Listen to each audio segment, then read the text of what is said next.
Story time. Once upon a time, some bloke discovered that you could balance on two wheels and get places in a hurry.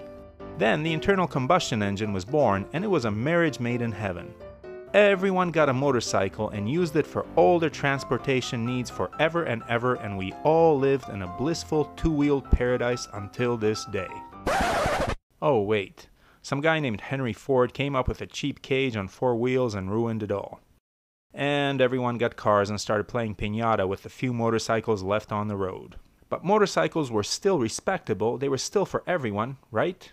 Through the war, they carried the soldiers, performed their patriotic duty, and when those soldiers came back, they acted responsibly and reintegrated smoothly into society after the trauma of war. Well, this is the famous photo that many credit with starting the outlaw biker image. After the war, many a damaged vet found solace on two wheels, and motorcycling gained popularity again. Motorcycle rallies were organized and held all over the place. One of these, held in Hollister, California, might have gotten a little out of hand. Some of the attendees may have partied a little too hard, and apparently several young men became unruly. This was described in the local papers as a riot, and coupled with a picture which was probably staged of one Eddie Davenport, a tipsy young man posing on a motorcycle amid discarded beer bottles, caused the headlines to scream "Pandemonium in Hollister." And the reputation of motorcycles Harvey Weinsteined right into the toilet and stayed there, as motorcycles were depicted as dangerous and antisocial tools of anarchy. Fast forward to the 60s, and Honda brought its motorcycles into North America, where motorized two-wheel transportation had a major image problem, and came up with the most brilliant campaign to sell motorcycles ever conceived. You want to sell bikes to North Americans? Stick a Leave It to Beaver clone on the bike with a wholesome girl on the back and tell folks that you meet the nicest people on a Honda. Now, they weren't exactly ATGAT back then, were they? Oh well, those Honda 50s were barely faster than bicycles, but my did Honda sell a boatload of them.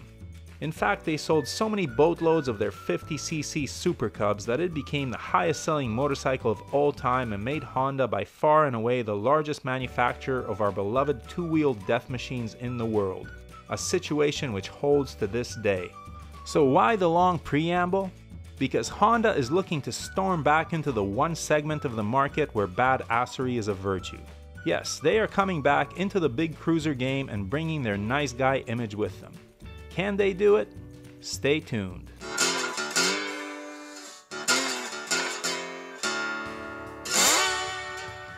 Remember to hit that subscribe button and ring the bell so you can entertain your quarantined self with more educational and enriching motorcycle content. Now, if you go to Honda's Canadian website and click on Cruiser, you will find the Rebel 300 and 500. Fine bikes to be sure, but ain't nobody trading their Dyna for one of these. These are great to get you started, but cruiser riders need something more substantial. Enter the Rebel 1100. Sporting the 1082cc parallel twin motor from the newest Africa Twin, this may be just the recipe Honda needs for success in this part of the market. To be sure, Honda has built big cruisers before. Remember the Shadow line? I do. Those old 1100s were great looking and comfy bikes and were in their heyday right around the time I got into motorcycling. Then there was the VTX line. And if you're one of those people who think that Honda is a play it safe company, let me introduce you to the Honda Rune. The sheer balls to put this out on the market. Bravo Honda. And yet none of these bikes became big players in a market dominated by Harley-Davidson. It's hard to compete with Harley in the heavyweight cruiser segment. So what do? The answer, find a less crowded segment which is less focused on heritage and more concerned with utility and performance. How about the middleweight muscle cruiser? What's the competition here? Let's see, the Sportster line, the Indian Scout, the Yamaha Bolt, and maybe the Kawasaki Vulcan 650S. Best bike here, the Scout. Why? It's not trying to be like any other bike. Yamaha? It makes use of current technology. Oh yeah, and 100 horsepower.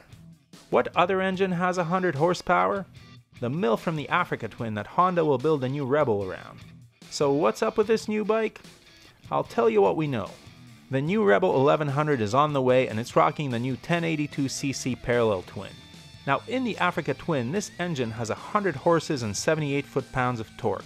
Honda may retune the motor to produce less horsepower and more torque for the cruiser crowd, but either way this bike will have power comparable to the Scout and far in excess of any Sportster or Bolt. What else?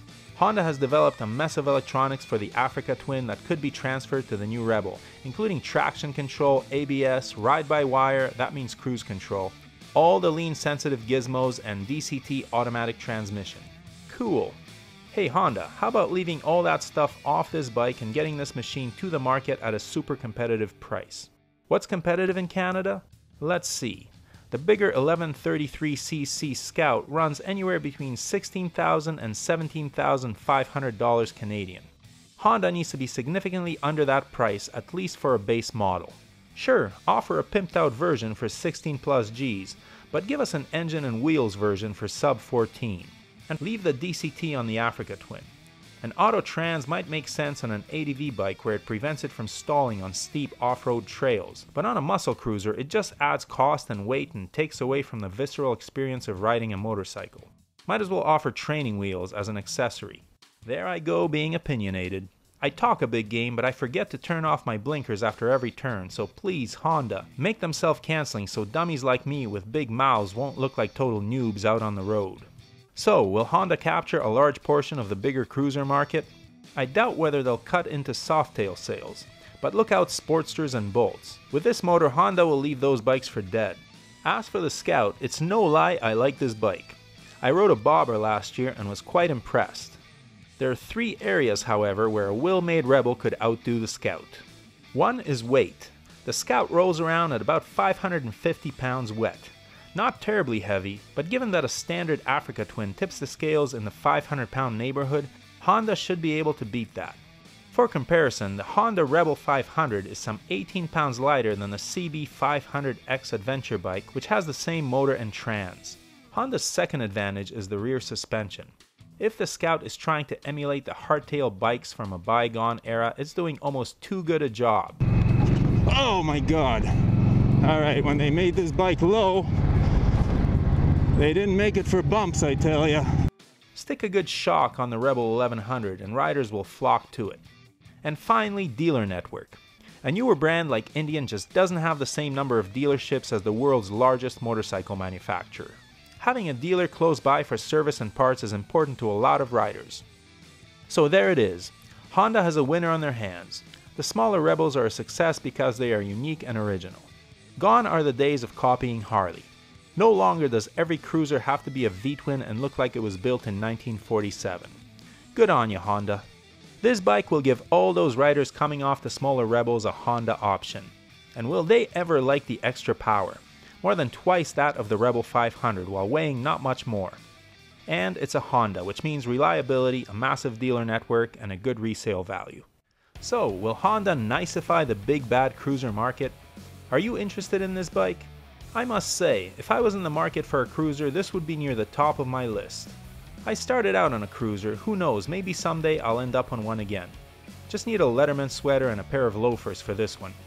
If you're interested in any of the gear that Brooke and I wear or use, or the camera equipment we use to film this channel, the links are below. Everything listed there was bought with our own money and we are not sponsored by any company. However, the links below are affiliate links and the channel is paid a small amount for referring you to shop at no additional cost to you. We do not recommend any products that we are not satisfied with ourselves, but we do strongly urge you to do your research and select the correct size for items like helmets and clothing. As always, thanks for watching, your support is greatly appreciated. Please hit that subscribe button, give the video a thumbs up, and leave a comment below. And whatever you ride, enjoy it. Wave at other bikers no matter what they're riding, we're all part of a brotherhood and sisterhood. Keep the rubber side down, shiny side up, and may the spokes be with you.